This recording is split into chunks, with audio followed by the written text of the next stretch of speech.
15 सेकंदाची रील्स बघायला खूप सोपं वाटतं, पण तीच रील्स 100 वेळा मागे पुढे करून एडिट करायला जी मेहनत लागते ना, ती फक्त एका एडिटरलाच माहिती असते.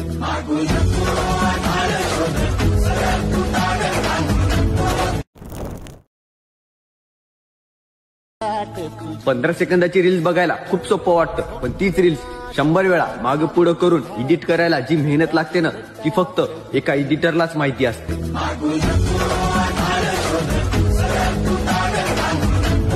मित्रांनो, तुम्ही जर प्रेमाचा व्हिडिओ पाहिला तर तुम्ही एका क्लिकमध्ये क्रिएट करू शकता VN ॲप्लिकेशन मधून. आणि जर कोणी आपल्या चॅनलवरती नवीन आले असेल तर चॅनलला सबस्क्राईब करून ठेवा. असे ट्रेंडिंग टॉपिकवरती टोटल तुम्हाला आपल्या चॅनलवरती मिळून जातील. आता तुम्हाला काय करायचं, हळू क्रिएट करण्यासाठी तुमचं VN ते ओपन करायचं. VN ते ओपन केल्यानंतर VNच्या होम स्क्रीनवरती यायचं. होम स्क्रीनवरती आल्यानंतर वरती तुम्हाला ते 3 डॉटच्या शेजारी QR कोडचं ऑप्शन आहे, त्यावरती क्लिक करायचं. त्याच्यानंतर गॅलरीच्या ऑप्शनवरती क्लिक करून येथे जो हा QR कोड पाहता इथून सिलेक्ट करायचा आहे. आणि हाच QR कोड तुम्हाला इथे स्क्रीनवरती सुद्धा पाहू शकता. हाच QR कोड आपण खाली सुद्धा दिलेला आहे. तर सिम्पली तो QR कोड इथून सिलेक्ट करायचा आहे. सिलेक्ट केल्यानंतर इथून आपला जो प्रोजेक्ट आहे शिवाय इथून ओपन होऊन जाईल.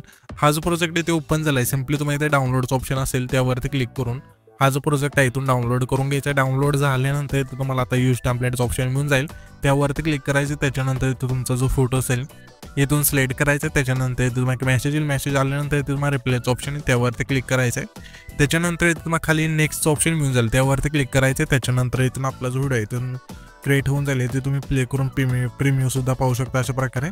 तर इथून आपला जो हा व्हिडिओ आहे इथून परफेक्ट झालेला आहे. तर हा जो आपण व्हिडिओ क्रिएट केला आहे तो आता सेव्ह करण्यासाठी वरती जो एक्सपोर्टचा ऑप्शन आहे त्यावरती क्लिक करायचे. त्याच्यानंतर जे पण आहे तुमची क्वालिटी असेल सिलेक्ट करून सिम्पली एक्सपोर्टवरती क्लिक करायचं. त्याच्यानंतर तुमचं व्हिडिओ आहे तिथून एक्सपोर्ट होऊन जाईल.